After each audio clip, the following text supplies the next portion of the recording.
Chers amis, je suis très heureux de venir vous retrouver pour partager avec vous une réflexion qui, depuis quelques jours, fait surface sur mon cœur.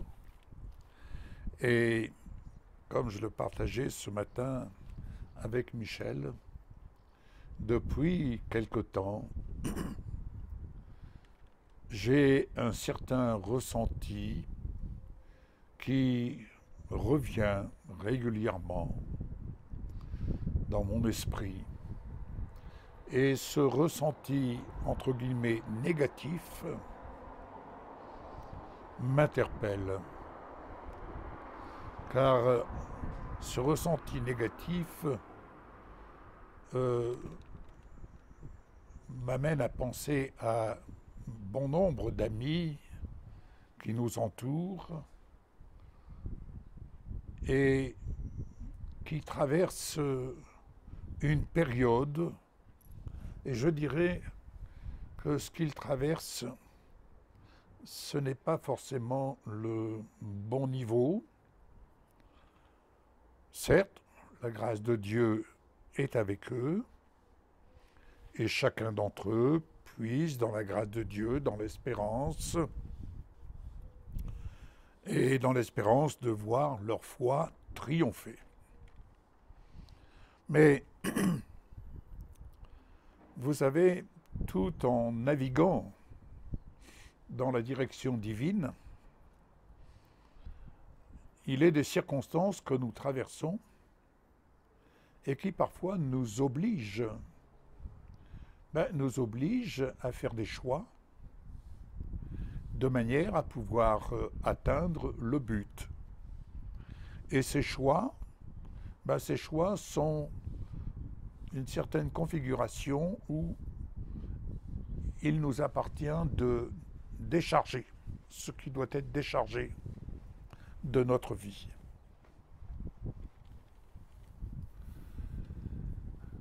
Acte 27, à partir du verset 20, je fais la lecture. Le soleil et les étoiles ne parurent pas pendant plusieurs jours, et la tempête était si forte que nous perdîmes enfin toute espérance de nous sauver. On n'avait pas mangé depuis longtemps. Alors Paul, se tenant au milieu d'eux, leur dit « Ô hommes, il fallait m'écouter et ne pas sortir de Crète, afin d'éviter ce péril et ce dommage. Maintenant, je vous exhorte à prendre courage, car aucun de vous ne périra, et il n'y aura de perte que celle du navire.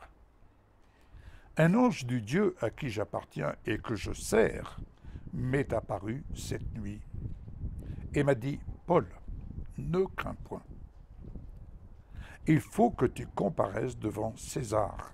Et voici, Dieu t'a donné tous ceux qui naviguent avec toi. C'est pourquoi, ô hommes, rassurez-vous, car j'ai cette confiance en Dieu qu'il en sera comme il m'a été dit. Mais nous devons échouer sur cette île. » La 14e nuit, tandis que nous étions ballottés sur l'Adriatique, les matelots, vers le milieu de la nuit, soupçonnèrent qu'on approchait de quelque terre. Ayant jeté la sonde, ils trouvèrent 20 brasses. Un peu plus loin, ils la jetèrent de nouveau et trouvèrent 15 brasses. Dans la crainte de heurter contre des écueils, ils jetèrent 4 ancres de la poupe et attendaient le jour avec impatience.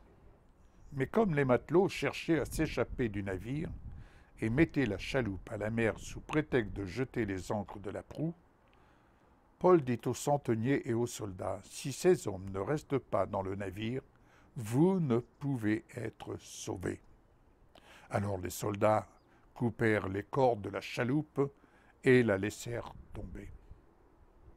Avant que le jour paraisse, Paul exhorta tout le monde à prendre de la nourriture et disait « C'est aujourd'hui le 14e jour que vous êtes dans la tente et que vous persistez à vous abstenir de manger. Je vous invite donc à prendre de la nourriture, car cela est nécessaire pour votre salut. Et aucun de vos cheveux ne se perdra. » Ayant ainsi parlé, il prit du pain, et après avoir rendu grâce à Dieu devant tous, il le rompit et se mit à manger. Et tous, reprenant courage, mangèrent aussi. Nous étions dans le navire 276 personnes. Du petit monde, hein? 276 personnes en tout.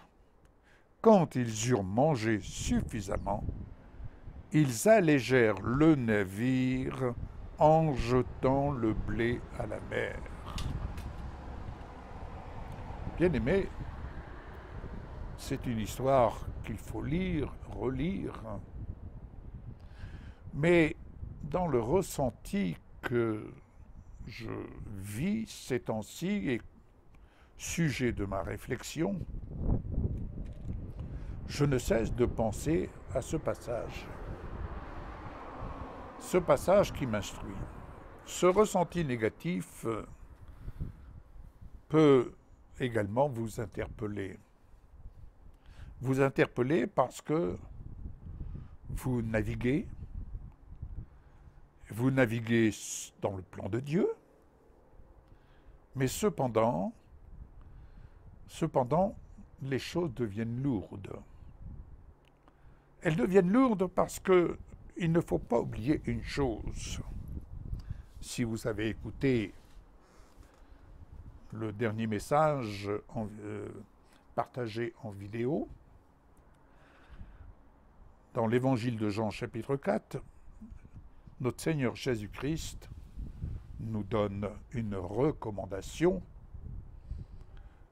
quand il dit « Ce que le Père demande et recherche, ce sont les vrais adorateurs, en esprit et en vérité. » Et je prendrai également dans Genèse 22, versets 4 à 5, lorsqu'Abraham, répondant à ce que Dieu lui demande, il va se rendre au rendez-vous sur une montagne pour offrir son Isaac, mais il y va pour adorer Dieu. Et d'ailleurs, il demande à ses serviteurs qui l'accompagnent de rester en bas et lui de monter avec son fils. Et il va dire quelque chose. Nous montons adorer Dieu et nous reviendrons.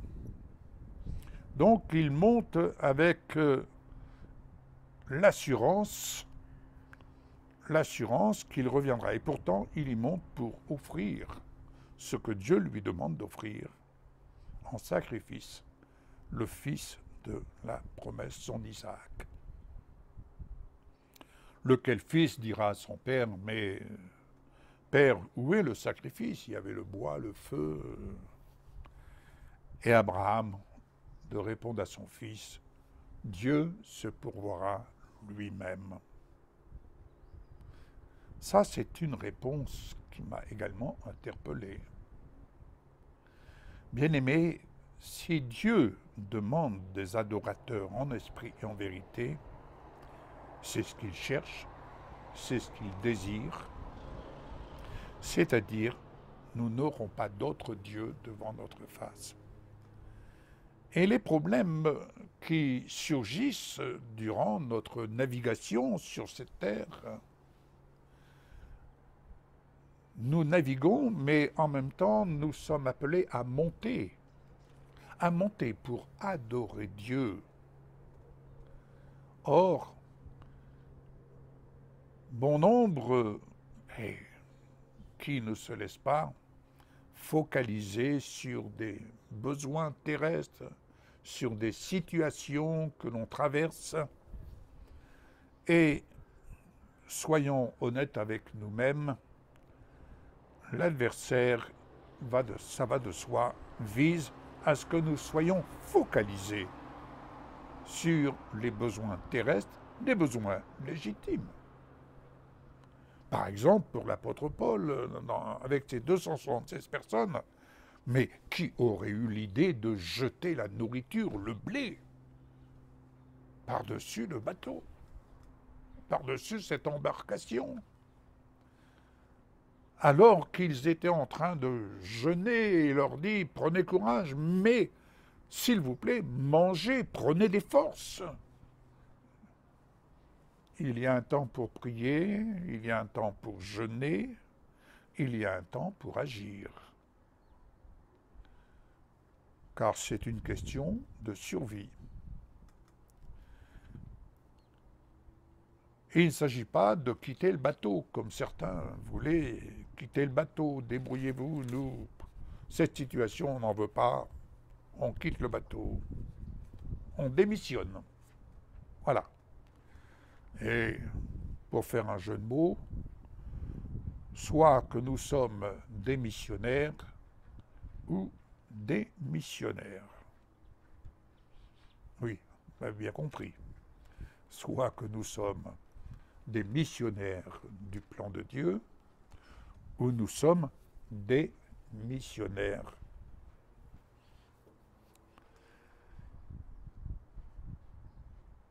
Bien-aimés, quelle que soit la situation que vous traversez, il faut avoir l'humilité de se poser la question et de ne pas dire « je ne peux pas ».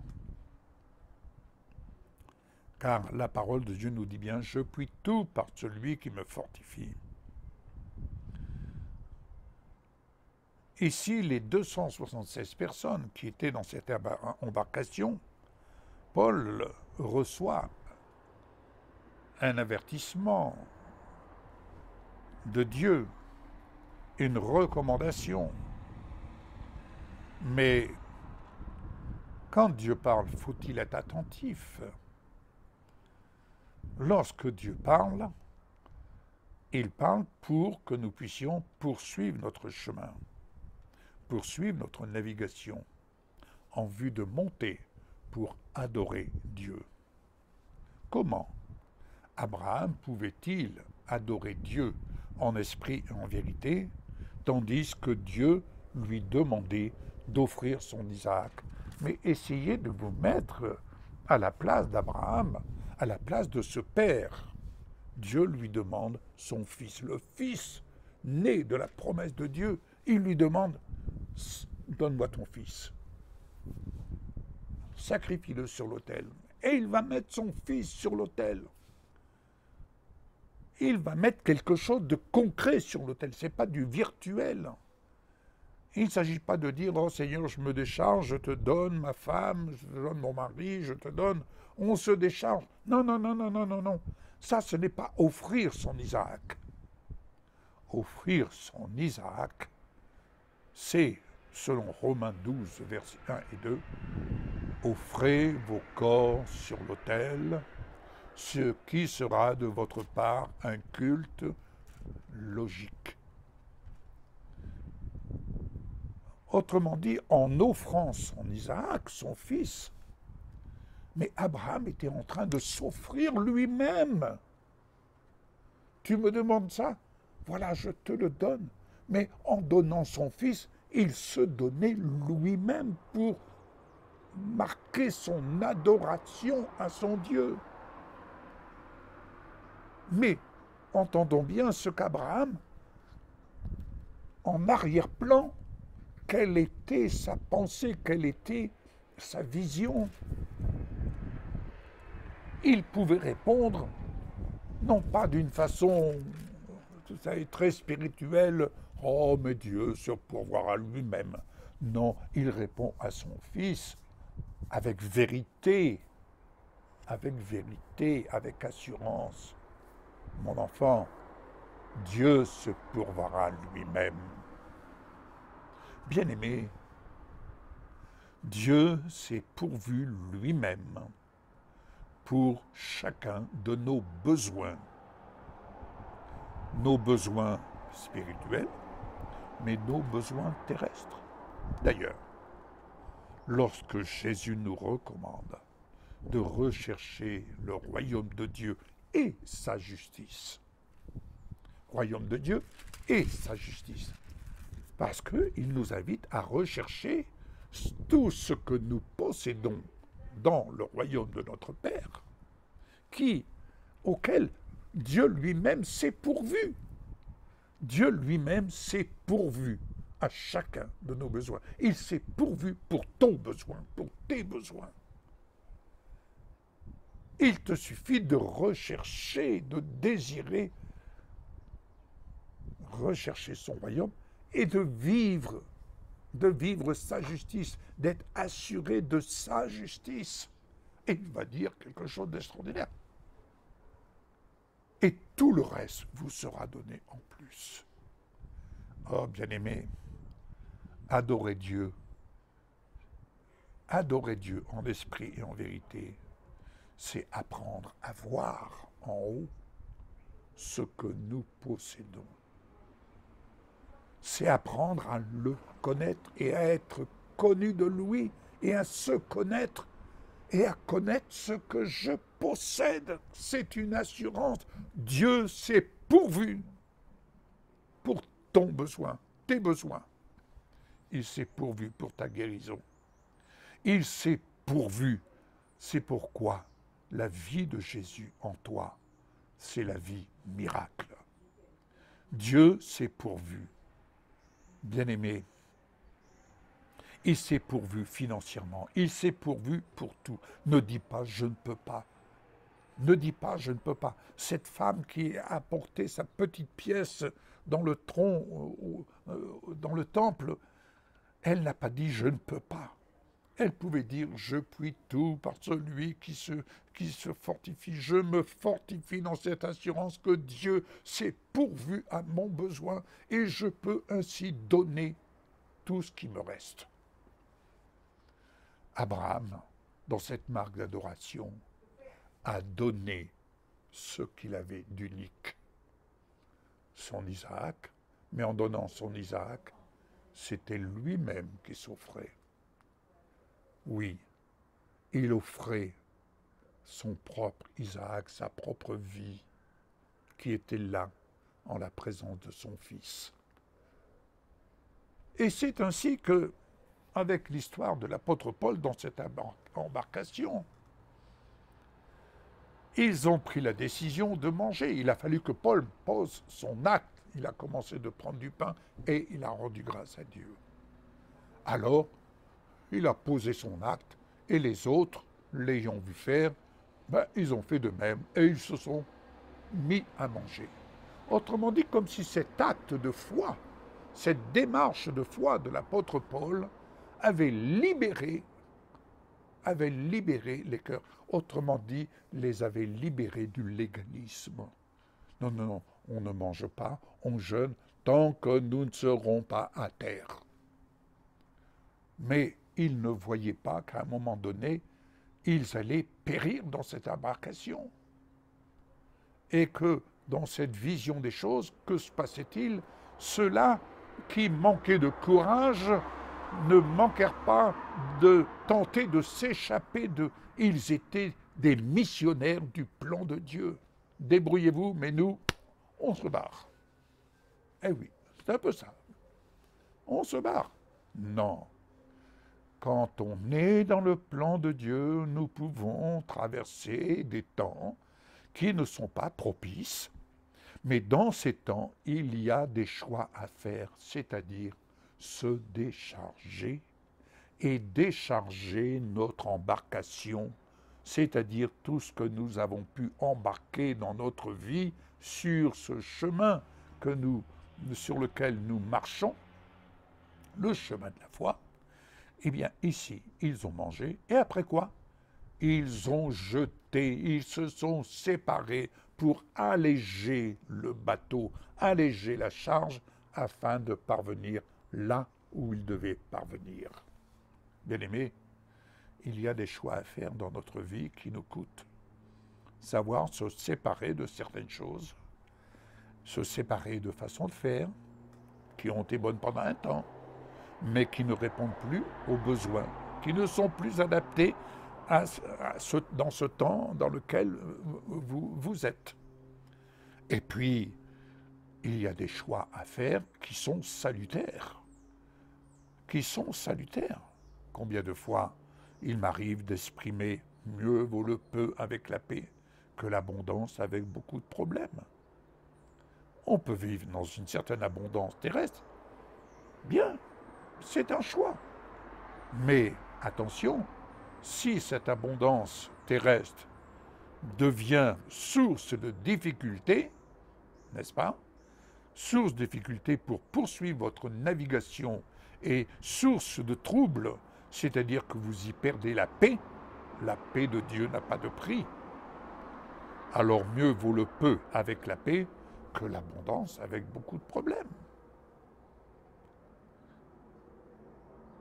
La grâce de Dieu est suffisante. Et la grâce de Dieu, elle vise à ce que nous atteignions la perfection de Christ. Notre vie est en Christ. Et nous sommes destinés à connaître la perfection de Christ. Rappelez-vous, ce marchepied qui est fixé au trône, il y a 6 degrés. Alléluia. La grâce de Dieu, tout comme cette femme dans l'évangile de Jean chapitre 4, cette Samaritaine, le Seigneur ne s'est pas attardé sur le passé de cette femme. Et il ne lui a pas fait une leçon de morale. Elle a reconnu, j'ai eu 5 maris, en effet, mais Jésus va dire, oui, mais celui que tu as là n'est pas ton mari. Autrement dit, les 5 hommes que tu as eus dans ta vie, et celui-ci que tu as eu là, celui que tu as là actuellement, non, ben, ce n'est pas ton mari. Et il va lui dire, en fait, tu cherches à satisfaire. Tu cherches à satisfaire dans la grâce humanitaire. Mais l'humanité, mes bien-aimés, a ses limites. A ses limites. Tout ce qui est humain, il y a de très bonnes choses, certes, mais c'est limité. C'est limité. Ce n'est pas pour rien que Jésus dit qu'il est venu et il nous donne la vie en abondance. Mais cette vie, c'est une vie intérieure. Il nous comble.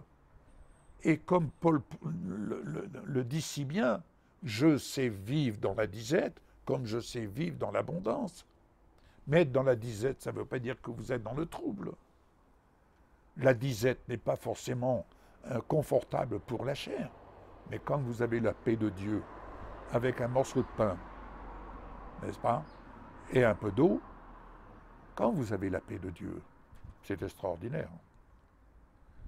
Mais cette paix de Dieu est la même que lorsque vous avez un bon plat, n'est-ce pas, sur votre table et que vous êtes dans l'abondance de Dieu.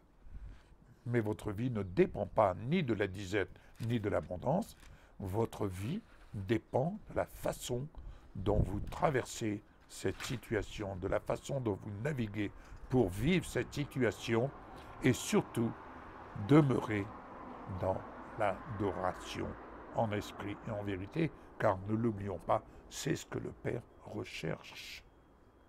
C'est-à-dire vivre dans la perfection de Christ glorifié, où en fait, j'adore Dieu, il s'est pourvu lui-même à chacun de mes besoins. Mais pour atteindre ce but, je préfère et je vous invite, le cas échéant, je vous exhorte, prenez courage, mais s'il vous plaît, débarrassez-vous de tout ce que vous devez vous débarrasser. Faites les bons choix pour être au rendez-vous dans lequel le Seigneur vous attend. Ce n'est pas moi qui peux décider pour vous, mais c'est un choix. Si vous voulez goûter la perfection de Christ dans votre vie, le connaître, et que vous puissiez vous-même connaître votre vie cachée en lui, vous avez des choix. C'est une question d'amour.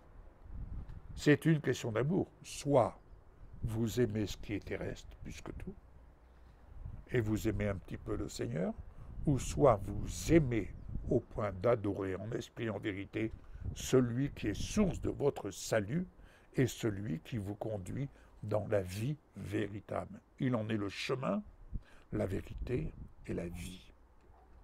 C'est un choix. Ce choix de vie, personne ne peut le faire à votre place. Il vous appartient. Et je prie, bien-aimés, que dans votre traversée, vous ayez l'humilité de dire, c'est maintenant, c'est aujourd'hui que je décide de couper les cordages, pour que les chaloupes, c'est-à-dire, vous savez, ce qui semble être un secours, mais en fait qui est source de perdition, même si les chaloupes ont leur utilité, mais à un moment donné, ce qui semble être utile doit être coupé. D'ailleurs, ça nous ramène, lorsque Jésus coupe les sarments qui ont porté du fruit, afin qu'ils portent encore plus de fruits. Vous voulez produire du fruit, vous voulez goûter de bons fruits, il vous appartient de couper ce qui doit être coupé, afin de voir votre vie fleurir et de vous réjouir et de pouvoir adorer le Père en esprit et en vérité. Père, je te remercie que cette pensée, que cette réflexion soit sujet de méditation pour mes bien-aimés qui prennent le temps d'écouter cette réflexion et qu'ils puissent la partager autour d'eux. Seigneur, je te remercie car tu me fais grâce de parler du vécu et je ne peux que parler du vécu auquel tu rends toi-même ton témoignage. Je te rends grâce pour le témoignage que tu viens rendre à ta parole dans la vie de tous ces bien-aimés qui prennent le temps de s'accorder une réflexion. Au nom de Jésus. Amen.